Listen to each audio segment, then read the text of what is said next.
আসসালামু আলাইকুম রহমতুল্লাহ বারাকাতু। প্রিয় শ্রোতা, আশা করি আপনারা সবাই ভালো আছেন। আমিও আল্লাহর অশেষ রহমতে আলহামদুলিল্লাহ ভালো আছি। প্রিয় শ্রোতা, আমরা শিখতেছি নবী করিম সাল্লাল্লাহু আলাইহি ওয়াসাল্লামের জীবনী। আজ আমরা 21 নম্বর পর্ব থেকে জেনে নিব ইনশাআল্লাহ। প্রিয় শ্রোতা, আজকে আমরা জানব মক্কার কুরাইশরা নবী করিম সাল্লাল্লাহু আলাইহি ওয়াসাল্লামকে কিভাবে ইসলাম প্রচারে বাধা সৃষ্টি করতেন। তাদের মধ্যে অনেক সিনিয়র একজন লোক ছিলেন, বয়স প্রায় 80 বছর। ওই সমাজে সবাই তাকে সম্মান করে। তিনি হলেন উতরা ইবনে রাদিবা। ওনার কথা সবাই শুনে। একদিন কুরাইশরা যেখানে আড্ডা বসে, তিনি সেখানে বসে আছেন। ওইদিকে নবী করিম সাল্লাল্লাহু আলাইহি ওয়াসাল্লাম মসজিদের হারামের একপাশে বসে আল্লাহর জিকির করছেন। একা একা বসে আছেন, চিন্তা করতেছেন কিভাবে তিনি ইসলামকে সবার মাঝে ছড়িয়ে দিবেন। এমন সময় উতবা ইবনে রাদিবা তার সাথীদের বলেন, ইয়া কুরাইশদের লিডারগণ, আমি যদি এখন একলা মুহাম্মদের কাছে যাই, তাকে একটা প্রস্তাব দেই, যদি সে কোনো একটা গ্রহণ করে, কোনো রকম তাকে যদি থামানো যায়, তাহলে আমাদের এ সমাজে সে কাউকে ডিস্টার্ব করবে না। কি মনে করো তোমরা? যান, আপনি তাকে কনভিন্স করে আসতে পারেন কি না। কোনো কিছু দিতে হলে দিতাম তাকে, তারপরেও যদি থামানো যায়। তখন নবী করিম সাল্লাল্লাহু আলাইহি ওয়াসাল্লামের কাছে এসে আন্তরিকতা দিয়ে বলেন, ইয়া ইবনে আখি, শুনো ভাতিজা, তুমি তো আমাদের গোটা বংশের অবস্থানে শুনো ভাতিজা, তুমি তো আমাদের গোটা বংশের একটা অবস্থানে আসো। শোনো ভাতিজা, তুমি তো আমাদের গোটা বংশের মধ্যে একটা অবস্থানে আসো। বংশগৌরব, সম্মান, সত্যবাদিতা, তার মধ্যে হঠাৎ করে তুমি বিশাল একটা কাজ নিয়ে আসলা, ইসলামের দাওয়াত। এরা তোমার কাউমকে বিরক্ত করে ফেললা। কাউমের মধ্যে যারা লিডার আছেন, তাদেরকে তুমি মনে হয় বোকা বানিয়ে ফেললা, এবং তাদের মাবুদগুলোকে তুমি অনেক বাজে কথা বলতেছ। আর তাদের মধ্যে যারা দুনিয়া ছেড়ে চলে গেছে, তাদেরকে তুমি কাফের বলে আখ্যায়িত করেছ। আজ আমি তোমার কাছে একটা প্রস্তাব নিয়ে এসেছি। যদি তোমার ভালো লাগে, তাহলে আমরা একটা কম্প্রোমাইজে আসতে পারি। তখন নবী করিম সাল্লাল্লাহু আলাইহি ওয়াসাল্লাম বলেন, আপনি কি বলতে চেয়েছেন? আমি শুনবো। তোমার যদি মনে হয় এই নতুন জিনিস ব্যবহার করে অনেক মানুষকে কাবু করে তুমি যদি অনেক পয়সার মালিক হতে চাও, তাহলে আমরা সবাই মিলে তোমার জন্য ভালো পয়সার ব্যবস্থা করব এবং মক্কার মধ্যে তোমাকে সবচেয়ে ধনী বানিয়ে দিব। আর যদি তুমি মনে করো তুমি সবার বড় একজন লিডার হতে চাও, তাহলে আমরা তোমাকে সবার বড় একজন লিডার বানিয়ে দিব, তোমাকে সম্মান দিব। এবং এর থেকে আরও বড় কিছু হতে চাও, আমরা সবাই মিলে তোমাকে বাদশা বানিয়ে দিব। আর যদি এটাও না হয়, তোমাকে কিছু একটা পেয়ে বসেছে, জিন ভূত এই ধরনের কিছু তোমাকে ধরে বসেছে, তুমি এটা থেকে মুক্তি পাচ্ছ না, তোমাকে দিয়ে সে এগুলো চালিয়ে যাচ্ছে, তাহলে আমরা এগুলোর ব্যাপারে যারা এক্সপার্ট তকবির জানে, তাহলে আমরা অনেক টাকা খরচ করে তোমাকে সুস্থ করে ফেলবো। কোনটা তোমার পছন্দ হয়? আমার প্রস্তাবের মধ্যে তুমি চিন্তা করে আমাকে বলো, তারপরও তুমি এগুলো বন্ধ করো। এখন তার কথা এখানে সে থামালো। নবী করিম সাল্লাল্লাহু আলাইহি ওয়াসাল্লাম এতক্ষণ মনোযোগ দিয়ে শুনলেন এবং বললেন, আব্দুল ওয়ালিদ, আপনার কথা কি শেষ হয়েছে? তিনি বললেন, হ্যাঁ, শেষ হয়েছে।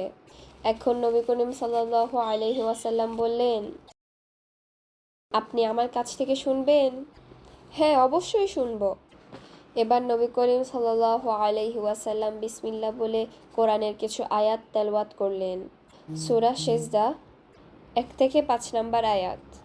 এটি হচ্ছে রহমান রাহিমের পক্ষ থেকে নাজিল করা কোরআন। এটা এমন একটি কিতাব যার আয়াতগুলোকে স্পষ্ট করে পরিষ্কারভাবে বর্ণনা করা হয়েছে। আরবি ভাষায় পঠিত একটি পুস্তক।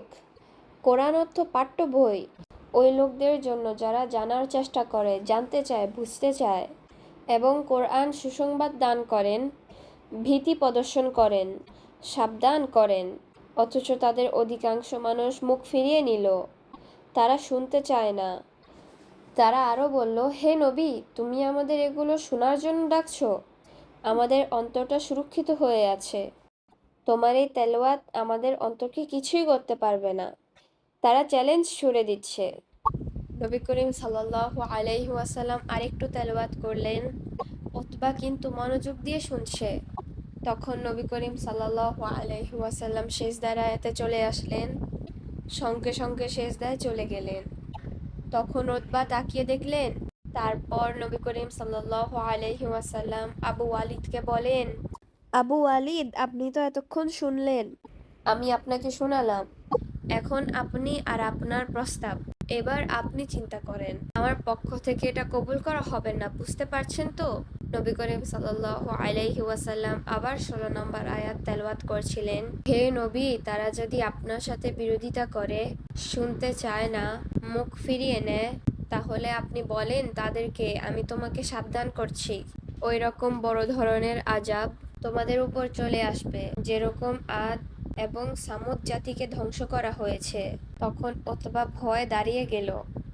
তখন নবী করিম সাল্লাল্লাহু আলাইহি ওয়াসাল্লাম নিজের হাত দিয়ে মুখটাকে চেপে ধরে রাখলেন। তখন উতবা বলেন, আল্লাহর কসম করে বলি, তুমি এভাবে পড়ো না, আর চ্যালেঞ্জ দিও না, তাহলে তোমার কাম ধ্বংস হয়ে যাবে। এতটুকু বুঝার পর উতবা কি করলো? সে উঠে আসলো তার লিডারদের কাছে। যখন তিনি আসতেছেন তখন লিডাররা তার চেহারার দিকে তাকিয়ে আছে। কিরকম চেহারা নিয়ে উতবা আসতেছে।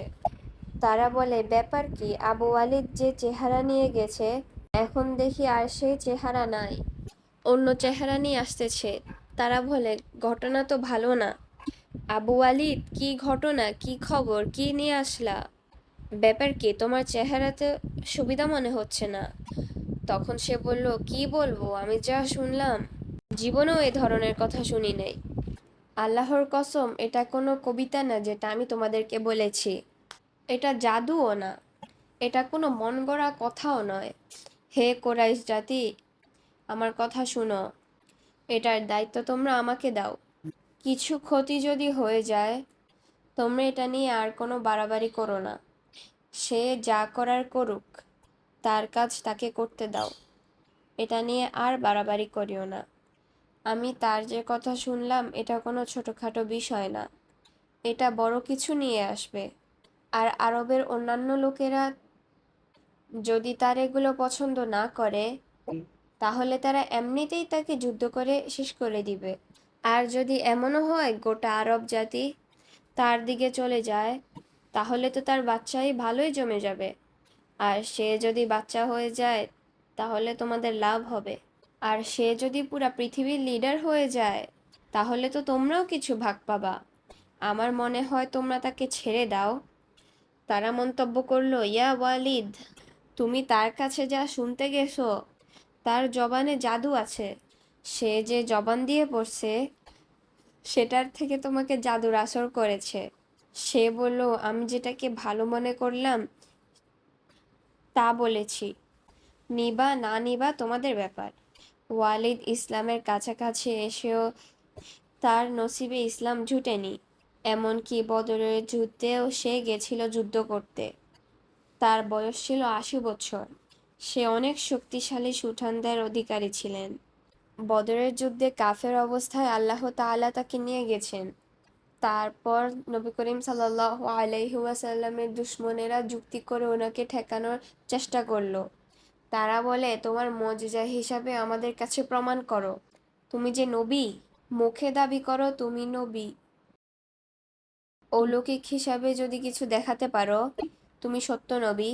অতঃপর তাদের মধ্যে থেকে একজন লিডার নবী করিম সাল্লাল্লাহু আলাইহি ওয়াসাল্লামকে বললেন, ইয়া মুহাম্মদ, আপনাকে এ পর্যন্ত যতগুলো অফার দিলাম, আপনি কিছুই কবুল করলেন না। আর তুমি তো দেখতেছ আমাদের মক্কার জমিনটা অনেক ছোট, চতুর্দিকে পাহাড়, পানি নেই, কৃষি কাজও করা যায় না, আমাদের জীবন অনেক কষ্ট হয়ে যায়। তাহলে তুমি এক কাজ করো, আল্লাহর সাথে তো তোমার অনেক ভালো সম্পর্ক আছে, তুমি তোমাকে তো নবী দাবি করো, তাহলে তোমার রবকে বলো মক্কা থেকে পাহাড়গুলোকে দূরে সরিয়ে নিয়ে যেতে, আমাদের জন্য জমিনটাকে সমতল ভূমি করে দিতে। আর আমাদের এখানে তো কোনো নদী নালা নেই, তোমার রবকে বলো আমাদের জন্য পানির ফোয়ারা দিয়ে নদী প্রবাহমান করে দিতে। যেভাবে সিরিয়াতে সুন্দর সুন্দর নদী আছে, আমাদের এখানে একটা করে দিতে বলো। আর আরেকটা কথা, তোমার রব তো অনেক বড়, অনেক পাওয়ারফুল। তোমার রবকে বলো আমাদের পিতা দাদা যারা পূর্বে মারা গিয়েছে, তাদের মধ্যে যদি কাউকে জিন্দা করে তুলে আনতে পারে আমাদের মাঝে, তার মধ্যে আমাদের সবার বড় গোড়ার একজন লোক আছে, হোসাইন ইবনে কেলাব, তাকে জিন্দা করে নিয়ে আসো।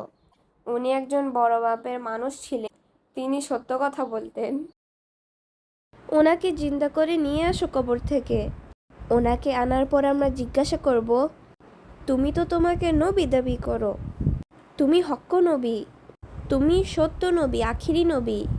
যদি ইবনে কেলাব বলে তুমি হক্ক নবী, তাহলে আমরা তোমাকে নবী বলে স্বীকার করব। তখন নবী করিম সাল্লাল্লাহু আলাইহি ওয়াসাল্লাম বলেন, আমি তো এরকম কোনো জিনিস নিয়ে তোমাদের কাছে আসিনি। এরকম অলৌকিক ক্ষমতা অধিকারী হয়ে চমক দেখাতে আমি পৃথিবীতে আসিনি। আমাকে আল্লাহ তাআলা পাঠিয়েছেন যা দিন, সঠিক পথ, সেটা তোমাদের মাঝে পৌঁছে দিতে। আমি তোমাদের মাঝে দিনের মধ্যে যে সত্য কথাগুলো আছে সেগুলো পৌঁছে দিতেছি। তা যদি তোমরা মেনে নাও, তাহলে দুনিয়া এবং আখিরাতে তোমাদের সুখ শান্তি আছে। আর যদি তোমরা উপেক্ষা করো, তাহলে আমি সবর করব। মহান আল্লাহ কি করেন তার অপেক্ষায় আছি। একদিন না একদিন মহান আল্লাহ তাআলা তোমাদের এবং আমার মধ্যে ফয়সালা করে দিবেন, কে হকের উপর আছেন এবং কে বাতিলের উপর আছেন। তাহলে তুমি বুঝি আমাদের প্রস্তাবে কিছুই করতে পারবে না? তাহলে এক কাজ করো, তোমার আল্লাহকে বলো একজন ফেরেশতা পাঠাতে। তখন আমরা ফেরেশতার কাছে জিজ্ঞাসা করে কনফার্ম হয়ে তোমার কথা মানতে পারি। এটাও যদি না করো, তাহলে তোমার জন্য কিছু করো।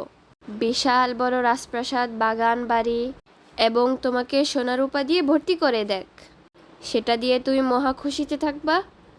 আর আমাদের মাঝে কোনো গন্ডগোল, ফিতনা, ফাসাদ করতে আসবা না। আর তুমি যদি নবী হও, এটা কি করে সম্ভব?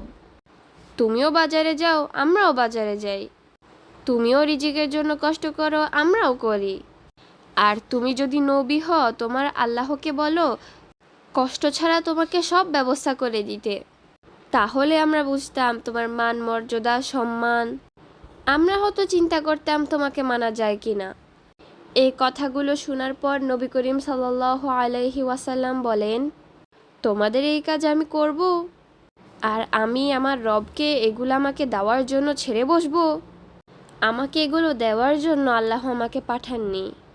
আল্লাহ তাআলা আমাকে পাঠিয়েছেন তোমাদেরকে সুসংবাদ দিতে আর সতর্কবাণী পৌঁছে দিতে।